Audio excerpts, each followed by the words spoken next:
Hello les amis, bienvenue sur les Cailloux Dragons. Aujourd'hui on se retrouve pour une vidéo update lecture du mois de juillet, donc tout ce que j'ai pu lire au mois de juillet. Il y a pas mal de mangas, 2 comics et 3 romans. Mais avant de commencer, générique.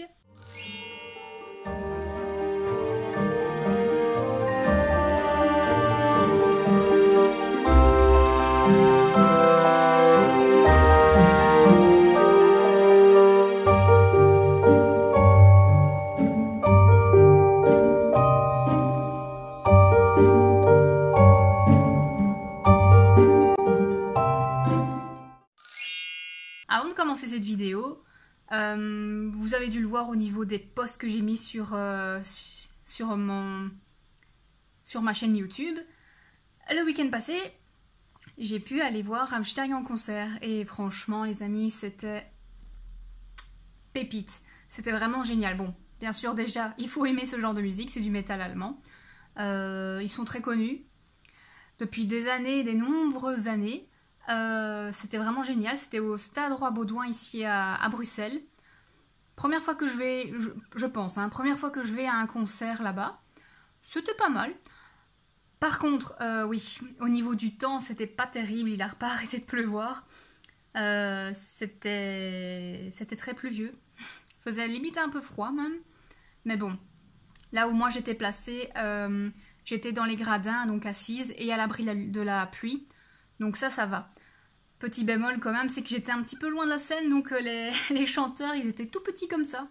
Mais bon, il y avait quand même une chouette ambiance, et le groupe, génial quoi. Vraiment qu'une hâte, c'est de pouvoir recommencer et de nouveau les voir en concert, parce que c'était vraiment génial, ils font le show, un show pyrotechnique et tout ça. Grâce à tous ces effets de feu et tout ça, bah, vous en faites pas, je n'ai pas eu froid. Ou sinon, on va commencer enfin ce petit update lecture.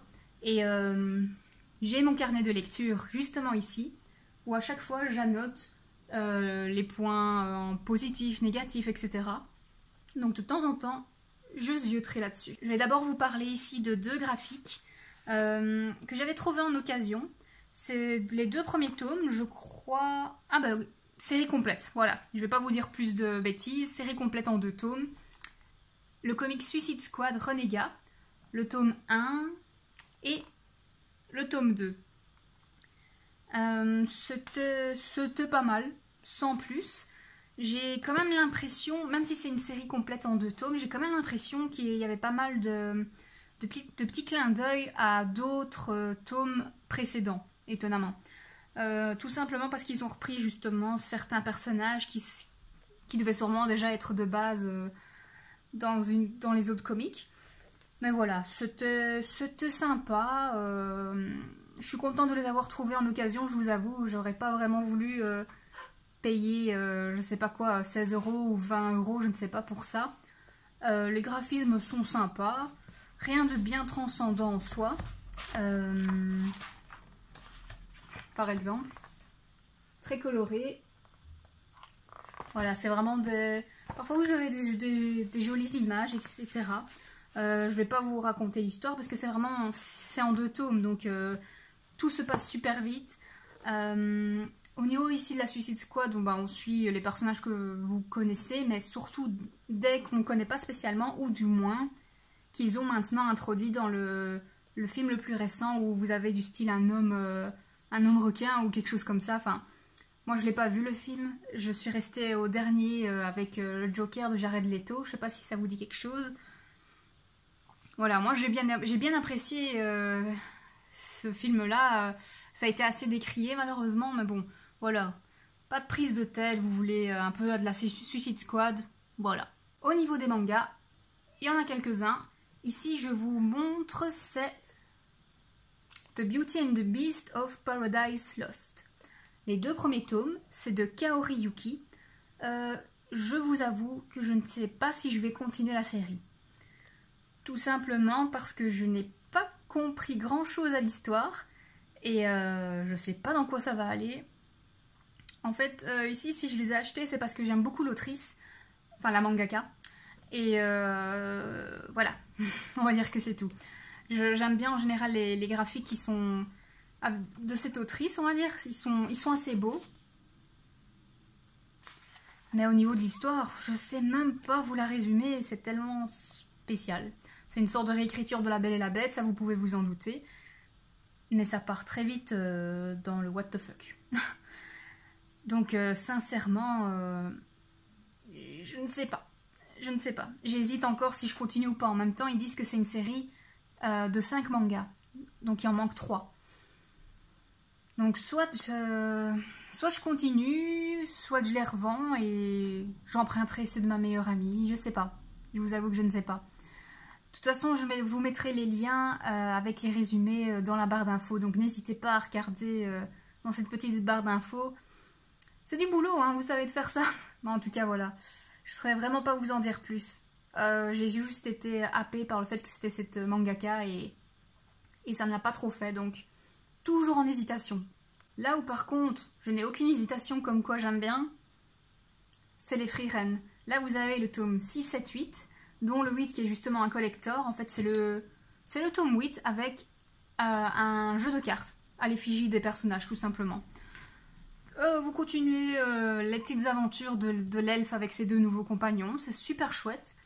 C'est vraiment une histoire très chill. Je vous en ai déjà parlé quelques fois. Vous aurez de toute façon le résumé du tome 1 dans la barre d'infos. J'ai envie de vous dire, si vous voulez pas une aventure prise de tête, mais que vous aimez bien des histoires avec des beaux sentiments, très chill et assez cocasse de temps en temps, bah voilà, n'hésitez pas, ça sera un petit peu des sentiers battus. C'est un shonen, mais pas un comme on pourrait le penser. Il n'y a pas autant de combats ou du style l'évolution du personnage principal. Non, là, l'elfe, elle est super puissante. Et elle a ici, justement, son caractère qui est très, on va dire, paresseuse, l'a pas du gain, enfin voilà, tous des trucs comme ça. Donc, je vous le conseille vraiment. Et pour continuer dans les sagas coup de cœur au niveau manga, Magus of the Librairie. Vous avez le tome 3, 4, 5, 6. Donc je suis à jour. Comme vous voyez, c'est des gros bébés, pas mal à lire, toujours aussi bien. C'est assez difficile aussi à vous résumer ce genre d'histoire, mais comme je l'ai déjà dit, c'est vraiment un univers un peu heroic fantasy qui mêle les contes de Mille et une nuits. Et franchement, si vous suivez cette chaîne, c'est que vous aimez bien la lecture, les livres et tout ça. Eh ben, on a trouvé le manga justement qui est fait pour nous. C'est un manga qui parle de l'amour des livres, de la littérature, etc. Et de qu'est-ce qu'on est capable de faire pour la protéger et tout ça. C'est vraiment très très chouette. On suit toujours les aventures du héros qui a... je vais pas vous raconter d'autres choses, mais voilà, il continue son parcours, son aventure. Il rencontre plein d'autres personnages. Et il y a toujours de beaux sentiments dans cette histoire. Des beaux sujets sont abordés, du style la différence, les classes sociales, la discrimination, le racisme, etc. Je trouve que vraiment au niveau des mangas, il y a toutes les lectures qui sont possibles là-dedans, que ce soit pour les plus jeunes, mais surtout pour les adultes. Et je pensais pas qu'une lecture au niveau des mangas pourrait être aussi profonde. C'est un vrai coup de cœur, je vous les conseille. Et ici, petite découverte, j'avais déjà vu la couverture du tome 1 il y a quelques temps. J'étais intriguée, vous allez bien sûr directement comprendre pourquoi. Mais j'ai pris les 3 premiers tomes. Pour l'instant, il n'y en a pas d'autres de sortie. Je crois que le 4e tome sortira en l'automne ou fin d'année en tout cas. Sans plus tarder, l'enfant du dragon fantôme. Enfin, tout simplement, comme je vous l'ai déjà dit de toute façon dans mon book haul, vous suivez les aventures de cette petite fille et de ce dragon qui, au départ, n'était pas un squelette, mais un vrai dragon. Et c'est vraiment une aventure toute mignonne, toute chill, encore une fois avec des bons sentiments, beaucoup moins profond que mes autres mangas, là, Frieren et Magus of the Librairie. Ça c'est très, très enfantin on va dire, il y a un petit peu d'humour, mais un peu neuneux aussi quand même. Bon, moi ici je pense que j'ai été surtout happée par les couvertures et le graphisme, qui sont super beaux, c'est super super joli. Hop, tout simplement ici. C'est vraiment super mignon. Et voilà, bah ça parle de dragon quoi. Que demander de plus? On en a fini maintenant avec les graphiques et les mangas. On va passer au roman. Il n'y en a pas beaucoup, mais il y en a. Un livre que j'ai vraiment dévoré. Je l'ai lu en 2 jours. Donc comme quoi je l'ai vraiment bien aimé. C'est La saga d'Oren, le tome 3 de Raven Kennedy.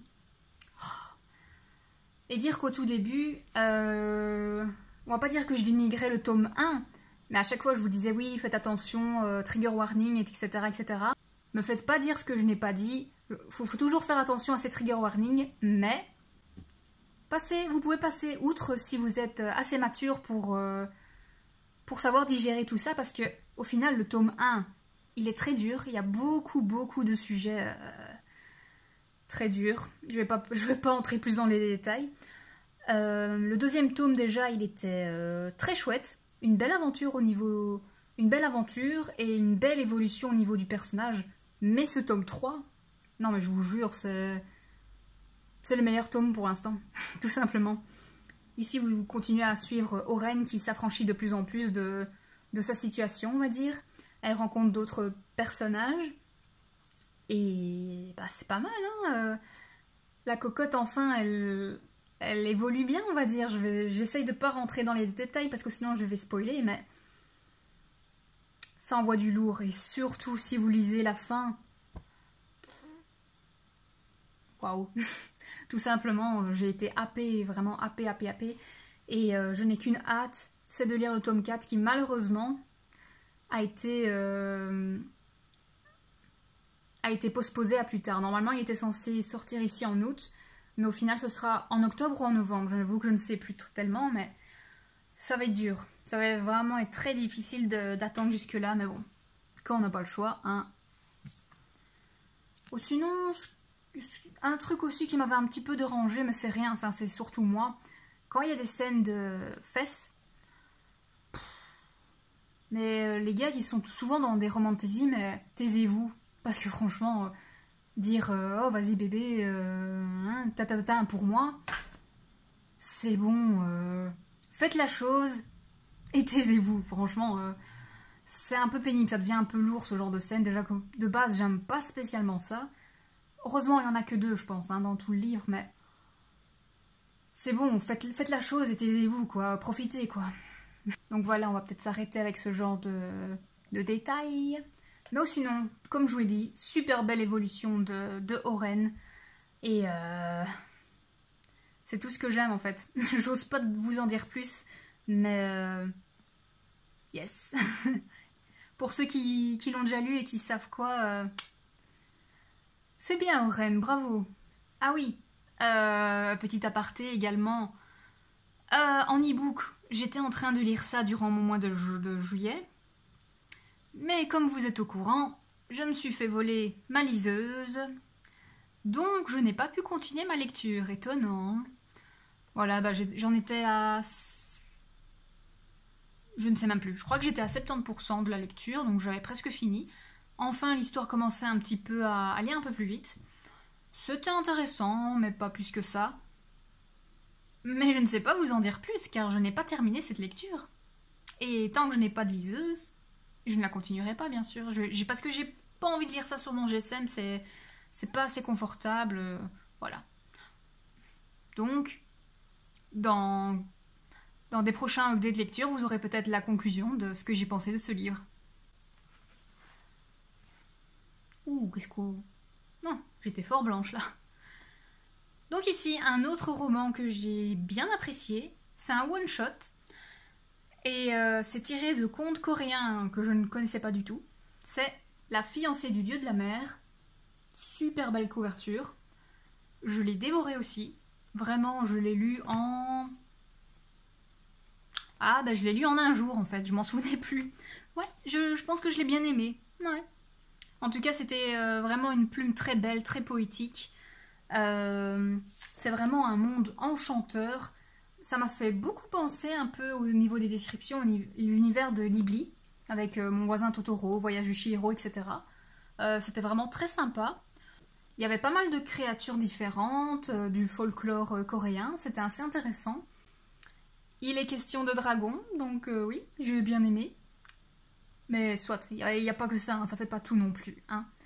Car qu'il est présent que dans quelques lignes, hein, donc voilà. C'est pas parce qu'il y a un dragon que je vais forcément aimer ma lecture. En tout cas, pour l'instant, oui. Par contre, au niveau de ma lecture, le rythme était un peu abrupt. Donc c'était fort lent, et parfois il se passait pas grand chose, c'est des belles descriptions, les personnages se baladent et tout ça. Et puis boum, voilà, de l'action, de l'action, de l'action, ça va super vite, il se passe plein de combats, ta ta ta ta ta ta. Et puis en une fois de nouveau, contemplation, belle description, et puis de nouveau action, enfin voilà, je pense que vous avez saisi un peu le rythme que je vais vous dire, mais au niveau de la lecture, c'était parfois un peu un petit peu compliqué, on va dire. Et aussi, il y avait pas mal de choses que je devinais au fur et à mesure du récit. Voilà, c'était un petit peu dommage de ne pas avoir la surprise. Donc voilà, ne vous attendez pas non plus au roman de l'année. Mais ça fait passer un bon moment. Et puis bon, c'est un peu dans les vibes, vacances, etc. C'était sympa. Et enfin, ma dernière lecture roman de ce mois, et pas des moindres, Le Prieuré de l'Oranger. Enfin, je l'ai lu. Enfin! Mais je l'ai lu en poche. Tout simplement, ceux-là, je les avais déjà depuis très longtemps. Et comme vous savez, je m'étais acheté la version draconique. Mais en même temps, il est tellement beau. Mais je n'avais pas envie de l'abîmer durant mes transports et mes trajets. Donc j'ai préféré les lire comme ça. Donc celui-ci, je vais bien sûr le garder pour ma bibliothèque. J'avais commencé plus ou moins à annoter au tout début. C'était là où on parlait de dragons, etc. Mais j'ai pas continué. Je le ferai par après parce qu'ici j'ai mis des signets, etc. C'était une très bonne lecture. C'était vraiment très très très très sympa. Que vous dire de plus, c'est un univers tellement riche. Ça mériterait une série télévisée un peu à la Game of Thrones. Je pense que ça pourrait vraiment marcher du tonnerre. Il y a tellement de personnages différents au niveau des... C'était l'élite. Au niveau des royaumes et des personnages, etc. C'est très riche. Et il y a pas mal de bonnes représentations qui sont dedans. Vous avez un personnage homosexuel, vous avez même plusieurs au final. Car vous avez un amour FF, un amour MM, donc homme-homme, femme-femme, etc. C'est vraiment super. Vous avez une belle plume, c'était bien descriptif. Ça se voit que l'autrice, donc Samantha Shannon, elle a vraiment créé son univers, son monde.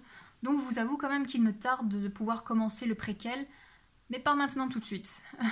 Je pense que je ferai ça plutôt quand je sais que je serai longtemps à la maison, parce que je l'ai aussi en version draconique, il n'est pas sorti en poche, donc va falloir prendre le temps de bien le lire et de pas l'abîmer. Donc voilà, j'ai vraiment bien apprécié ma lecture. Par contre, il y a juste un petit peu la fin que c'était un petit bémol pour moi. Tout simplement parce qu'il y a certains moments on sait qu'il y a un grand méchant, comme dans beaucoup d'histoires. Mais c'est tellement le grand méchant qui va apporter des cataclysmes, qui va limite détruire le monde, qu'on se dit, wow, le combat final va être épique, etc. Oui, c'était épique, mais la résolution de la chose, c'était trop simple pour moi. Un petit peu trop simple. C'était vraiment en quelques lignes, enfin... On va dire le combat final. Attendez. Hein. Voilà. Ici, c'est vraiment... Il y a tout ça. Et encore, il y a pas mal de glossaires. Attendez. Voilà. Voilà. Ça, c'est le combat final sur tout ça. Voilà. C'est tout petit. Hein. Voilà. C'est un petit combat final et ils ont trouvé la solution, pif paf fouf, c'est fait et voilà. Désolée pour ces bruitages, mais voilà, c'était aussi rapide que ce que je viens de vous dire. Mais bon, voilà, je suis contente de l'avoir lu. C'est pas impossible qu'une fois je relise vraiment bien la saga pour tout avoir à nouveau les éléments en tête, pour pouvoir aborder le préquel. Mais voilà, je suis contente de l'avoir découvert, de l'avoir acheté également. Comme ça me fait me dire que j'ai encore une bonne saga dans ma bibliothèque. Par contre, je vous ai dit ici que j'avais fini avec les romans graphiques de ce mois-ci. J'ai mal fait les choses. Bon, on va pas dire que j'ai mal fait les choses, mais en fait, tout simplement, ce sont des manhwa, donc on va dire plus ou moins comme des mangas coréens, qu'on m'a prêté, que ma meilleure amie m'a prêté, et j'en ai lu quelques-uns. Donc ici le premier, Seule la mort attend la vilaine, j'ai lu le premier.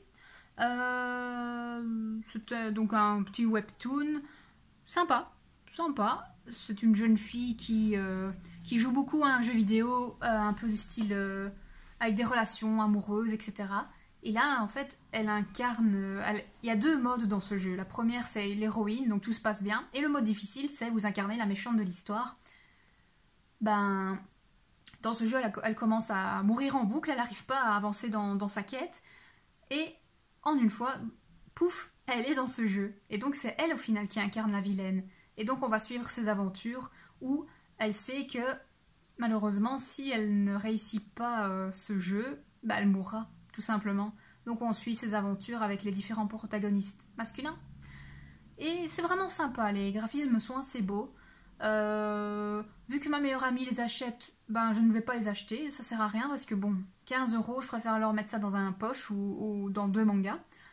Donc voilà, de temps en temps vous verrez popper les tomes en images, mais je les aurai pas dans ma bibliothèque. Pour continuer sur la lancée, j'ai lu également ceci, donc The Abandoned Impress, désolée pour mon accent, beau graphique, très intriguant, c'était pas mal. Il y a parfois des messages assez forts, on va dire l'héroïne justement, je vais pas rentrer dans les détails parce que c'est un petit peu compliqué, mais elle vit pas des choses très très bien, elle est la deuxième épouse de l'empereur et avec elle ça se passe pas bien du tout. Disons que l'empereur n'est vraiment pas une personne très recommandable avec elle, il se passe vraiment pas mal de choses et au final ben, elle meurt. Mais donc quand elle est face à la mort, elle fait le vœu que si elle arrive à revivre, si elle renaît, eh ben, elle veut absolument pas avoir cette histoire d'amour avec l'empereur. Comme par hasard, ça fonctionne. Donc elle revient quelques années plus tard à ses 10 ans, je crois, quelque chose comme ça, mais en gardant tous les souvenirs qu'elle a eus de sa vie d'avant. Donc c'est un peu comme un reset. Et c'est assez intéressant. Donc elle va faire d'autres choix, elle va rencontrer d'autres personnages. Et est-ce que ses sentiments face à l'empereur vont réellement changer ou pas? Je vous laisse le découvrir. Et voilà, c'est tout pour cette vidéo. Je lus quand même pas mal au final de graphiques. C'était, on va dire, un mois du graphique, du manga, etc. En même temps, voilà. J'avais pas tellement la tête à ça avec ce qui s'est passé, c'est normal. Donc voilà, j'avais besoin vraiment de lecture assez rapide, avec des images, avec des couleurs, etc. Donc voilà, je regrette pas du tout, car c'était très chouette, ça m'a permis de continuer mes sagas manga. Et en même temps, j'ai fait une belle lecture ici avec le prieuré de l'Oranger, donc voilà, c'était très chouette.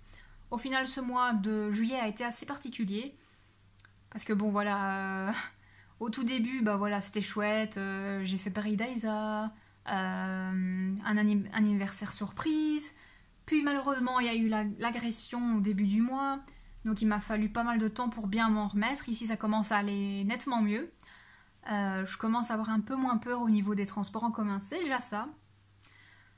Et ensuite, j'ai repris le boulot direct une semaine après l'agression, donc au niveau du corps, j'ai eu un petit peu de mal à m'y faire, mais bon, ça va nettement mieux. Justement, ici, comme je vous retrouve, on est vendredi 11 août, et je reviens du boulot. Voilà, je suis fatiguée, donc ce week-end, à part monter cette vidéo, je ne vais rien faire. Peut-être dimanche, on va peut-être aller à Paradisa. Ouais, s'il fait beau. Et lundi, on va peut-être m'acheter une bibliothèque si elles sont plus en rupture de stock. Vous sentez un prochain bookshelf tour? Moi, oui, en tout cas. Donc voilà, en tout cas, je tenais vraiment à vous remercier pour tous vos commentaires, votre soutien pour ce qui m'est arrivé. C'est vraiment super sympa. Et à l'heure actuelle, on est 200 abonnés sur cette chaîne. C'est pas mal du tout. Pour tous ceux qui hésitent encore, n'hésitez plus. Cliquez sur le petit bouton abonnement. laissez un commentaire, que ce soit un dragon ou ce que vous avez envie de me raconter. Est-ce que vous connaissez le groupe Rammstein peut-être? Est-ce que vous y avez été? On sait jamais. Quelles ont été allez, on va dire vos 3 meilleures lectures du mois de juillet? Moi, si je devais résumer, bah, ce serait le tome 3 d'Oren, de la saga d'Oren, donc Glim. Le Prieuré de l'Oranger, quand même. Et au niveau des mangas, bon, je dirais Magus of the Librairie. Ça, ce serait vraiment mes 3 meilleures lectures de ce mois-ci. Ben voilà, on va s'arrêter là parce que sinon la vidéo va durer encore des plombes et j'ai pas envie de passer mon week-end à faire du montage. Ouh, quel accent j'ai pris, du montage, excusez-moi. Un grand merci pour avoir visionné cette vidéo et je vous souhaite surtout de bonnes lectures et à bientôt.